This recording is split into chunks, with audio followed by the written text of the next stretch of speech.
Fala pessoal, bem-vindo ao canal Codando com Kodama, onde eu apresento conceitos de design de sistemas, arquitetura de softwares, engenharia de software.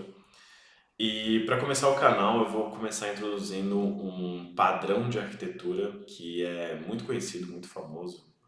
Provavelmente a maioria das pessoas que já desenvolveu um sistema na vida, uma API, já passou por isso, que é o conceito de fan-out. O que que é fan-out? É quando uma ação do usuário causa múltiplas operações, né? Então, uma ação que o usuário faz vai ocasionar múltiplas operações serem feitas, perfeito? Então, é como se fosse uma espécie de broadcast, né? Então, o que que esse... Até na palavra ela é relativamente intuitiva, então é como se a gente estivesse jogando uma coisa no ventilador e aí ela se espalha, certo? Então, qual que é o grande problema, né, desse padrão? É que ele pode, dependendo do seu sistema, ele pode ser desafiador para escalabilidade do seu sistema, certo? Então, eu vou dar um exemplo aqui utilizando o Twitter, porque eu sei que o Twitter, né, baseado no livro Design Data Intensive Applications, né, que é um livro muito bom, que ele comenta, dá esse caso de uso, né? O Twitter ele teve que passar por isso. Então, vamos analisar o caso do Twitter. Então, o que que acontece aqui? Você tem um usuário que ele faz um tweet, certo? E aí, uma vez que esse tweet ele é realizado, eu preciso apresentar esse tweet na timeline de muitas vezes milhões de seguidores diferentes, certo? Então, uma ação, que é fazer o tweet, me ocasiona eu ter que atualizar milhões de timelines, certo? Então, eu vou apresentar o primeiro modelo que a maioria das pessoas segue, né, e que, enfim, que o Twitter seguia na época, né, quando ele talvez não era tão grande, e por que que isso causa problemas de escalabilidade. Então, para resolver esse problema do fanout, você pode primeiro vir com uma arquitetura que é o fanout on read, certo? O Fan-Out on Read é basicamente você vai criar uma escrita fácil, né? Então a sua escrita vai ser rápida e fácil, mas na hora de recuperar esse dado vai ser mais desafiador, certo? Então no Fan-Out on Read você vai montar sobre demanda essas timelines que você quer apresentar. Então o usuário manda um tweet, a gente insere na base de dados, imagina que a gente tem uma tabela de tweets, certo? E aí, para cada um desses seguidores, eu vou ter que mandar uma nova requisição para reconstruir a timeline deles sob demanda. Então, isso provavelmente vai requerer que eu faça joins, agregações, formatações dos dados, ordenar os dados. Então, eu estou construindo tudo para conseguir que fique exatamente no formato que eu vou querer apresentar na minha timeline. Então, eu normalizo os dados, né? Então eu normalizo os dados em diferentes tabelas, né? E depois eu junto tudo isso, formato, ordeno e entrego, né? Então esse seria a estratégia do Fan-Out on Read, que a maioria das aplicações, a maioria das APIs segue essa estratégia por padrão. E não tem problema, né? Principalmente se a sua aplicação ela não para você não cair no erro muito comum de otimização prévia, né? Esse modelo ele funciona muito bem, para a maioria dos casos, a grande verdade é essa. Só que quando você está no caso, por exemplo, do Twitter, você vai ter que vir com outras estratégias que melhoram a recuperação desse dado, certo? Então, recapitulando, Fan-Out on Read, você vai criar tudo sob demanda. Criar as coisas sob demanda vai garantir que na hora de escrever você não tem que se preocupar muito como o dado vai ser recuperado. Então, a tua escrita vai ser rápida, vai ser fácil. Mas na hora de recuperar, vai ser devagar, vai ser mais difícil, certo? Então, vamos agora para outra estratégia que melhora a performance, né, desse problema aqui que a gente está apresentando. Nós temos o Fan-Out on Write. Diferente do Fan-Out on Read, o que a gente vai fazer? A gente vai fazer um pré-processamento. Então, na hora de escrever esse dado, vai ser mais lento, vai ser mais custoso, tanto do ponto de vista de processo e computacional, mas na hora de recuperar esse dado, de ler esse dado de volta, vai ser muito mais fácil. Porque eu já vou ler ele exatamente da forma como eu quero apresentar na minha timeline, certo? Então esse é um, digamos assim, uma regra de ouro clássica de otimização dentro da engenharia de software, que é você faz um pré-processamento, você já prepara o dado para como você quer recuperar ele, né? Então, na hora de recuperar, você tem que fazer o mínimo de operações possíveis para recuperar aquele dado e ele está o mais próximo possível de como você quer apresentá-lo, certo? Então, eu diria que é uma regra de ouro que funciona em muitos casos. Mas vamos aqui analisar o que acontece. Aqui eu tenho o mesmo fluxo, eu insiro o tweet aqui. Mas aí eu tenho um passo extra, onde eu pego esse tweet e eu mando ele para um pré-processamento.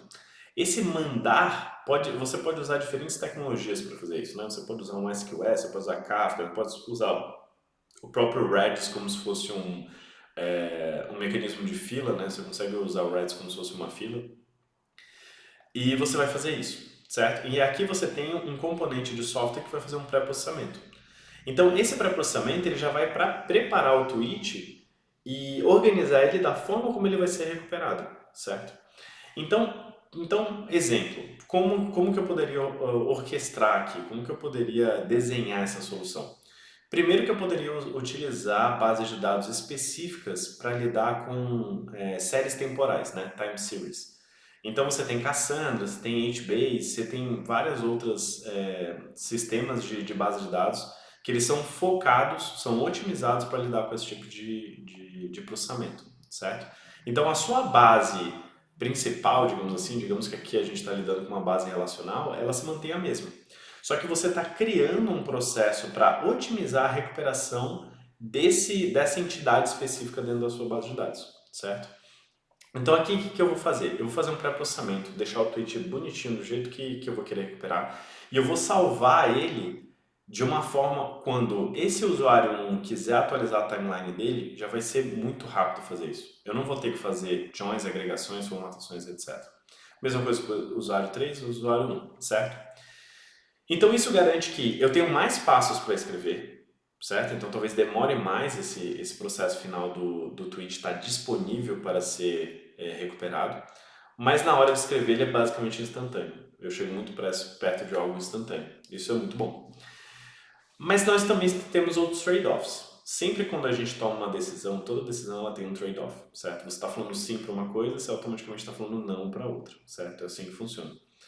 O que a gente está introduzindo aqui? A gente está introduzindo mais complexidade no nosso sistema, certo? Até então, nosso sistema era muito simples. Eu inseria na base, aqui eu tinha uma query, né? Por mais complexa que seja aqui, tinha uma query, resolvia. Aqui eu já estou adicionando mais uma complexidade, certo? Então vamos colocar de roxo aqui a complexidade.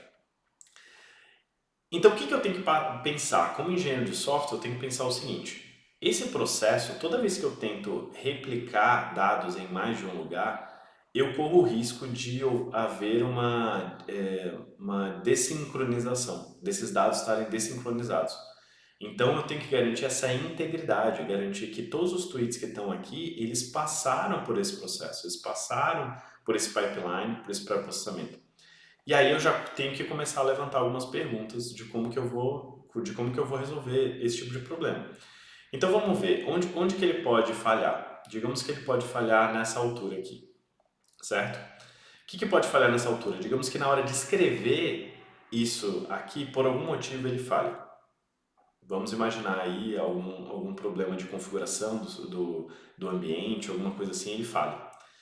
Nessa altura aqui que ele está falhando, né? Então o que eu devo fazer? O que é esperado para o sistema fazer? Será que eu tenho que retornar esse erro todo na cadeia e falar para esse usuário que falhou, que eu não consegui progredir? Apesar dele ter conseguido ir para a tabela, mas ele não conseguiu vir para cá, eu progrido? Ou não? Eu vou aqui criar um processo de retentativa. Então, se eu for criar um processo de retentativa, eu já estou afirmando que eu vou ter que guardar esse cara em algum lugar. Então, digamos que eu tenho aqui sei lá, digamos aqui que eu tenho sei lá, logs. Digamos que eu tenho aqui uma tabela que vai guardar vamos chamar de retry, vai. Eu vou retentar essas coisas aqui, certo? Nesse ponto, perfeito? Ou não, ou então eu retorno o erro para o cara. Então, beleza, eu já tenho duas decisões possíveis aqui para fazer. Beleza. Digamos que agora não, eu consegui colocar ele dentro desse mecanismo. Eu consigo utilizar vários mecanismos diferentes para fazer isso, certo? Então, eu consegui colocar um mecanismo aqui. Eu estou partindo do pressuposto que eu não vou ter problemas aqui no SQS, no Kafka, o serviço em si ele vai funcionar corretamente, né? Contanto que esteja corretamente configurado. Mas eu posso ter um erro aqui, por exemplo. Então, na hora de ler essa mensagem e processar ela, eu solto um erro, alguma coisa inesperada acontece. Diferentes sistemas vão ter diferentes formas de lidar com isso. Então, por exemplo, o SQS ele tem o Dead Letter Queue, ou seja, você falhou para processar uma mensagem, você solta um erro, você retorna um erro e faz aquela mensagem voltar para uma outra fila, uma fila de reprocessamento, que eventualmente ela volta de novo para essa fila principal e você tenta reprocessar ela, perfeito? Então, é uma forma de fazer isso. Mas aí aí você tem que pensar em mais uma coisa, tá bom, retentei, certo? Digamos que era um erro temporário, e aí quando eu retento de novo ele vai, tá bom, pode acontecer. Mas digamos que não é isso, tem um bug realmente nesse componente aqui de software, que dado um input que tem nessa mensagem e esse código, ele solta um erro. Então não adianta, a gente tem que mudar, certo? Perfeito. Aí eu tenho que entender, tá bom, como que eu sei que isso daqui está falhando e o que que eu faço? Então aqui a gente já introduz o conceito de monitoramento. Então eu preciso monitorar, eu já começo a ter que ter a preocupação de monitorar esse processo extra, para saber se essas mensagens estão sendo processadas ou não, ou se o dead letter queue está aumentando ou não. Porque se ele está aumentando, tem alguma coisa errada, está falhando. Então se houver erros aqui, eu preciso ser notificado, né? Então já tem que ter já tem que pensar sobre monitoramento e alerta. Então já para pensar a quantidade de coisas que a gente já está introduzindo nesse processo. Só pelo fato da gente tentar otimizar essa recuperação de dados, eu já estou introduzindo várias complexidades e pensamentos e possibilidades e decisões que eu tenho que tomar, certo? Então, sempre leva isso em consideração. Toda vez que você está tomando uma decisão, né, para mudar um processo, melhorar um processo e tal, tudo tem um trade-off, uma troca, certo? Então você está trocando um problema por provavelmente outro conjunto de problemas. A grande verdade é essa. E nós somos contratados para resolver problemas. Então é ótimo para a gente, certo? O nosso objetivo e acho que de todo profissional, né, é resolver problemas. Então vamos lá. Então agora a gente já precisa de monitoramento, certo? E a gente já tem que construir o nosso sistema, o nosso código, o nosso software, para ser resistente à falha. Então, e ser resistente à falha é justamente isso, é listar e pensar, refletir sobre todas as coisas que podem dar errado. Então aqui eu já penso, se der errado aqui, volta o erro para o usuário. Se tiver aqui, isso daqui já é assíncrono, então eu não posso retornar erro para o usuário. Então aqui eu já tenho que resolver aqui. A bucha já é minha, né? Então não dá para eu falar para o cara retentar. Então aqui eu já tenho que ver, tá, como que eu faço esse processo de reprocessamento, né? Como que eu monitoro isso, etc. Perfeito? E a partir daqui, a partir que você inseriu isso corretamente, teoricamente aqui para recuperar esse dado, não vai ter tanto mistério, certo? Mas aqui é uma ótima. Esse conceito ele é muito comum. Qualquer pessoa que trabalha com aplicações que trabalham com base de dados, com dados, né, recuperação de dados, ela vai ter que lidar com esse tipo de coisa, certo? E uma coisa que eu falo usa a ferramenta, aprende a usar a ferramenta certa para o problema certo. Eu acho que isso é muito importante. Então eu trouxe aqui esse ponto do Cassandra, outros sistemas de base de dados, porque você tem bases de dados generalistas, então, por exemplo, aqui em cima você poderia estar usando um Postgres, por exemplo, que na minha opinião é uma das melhores bases generalistas que existem atualmente, certo? Se você quer um equivalente para NoSQL, provavelmente seria Mongo, certo?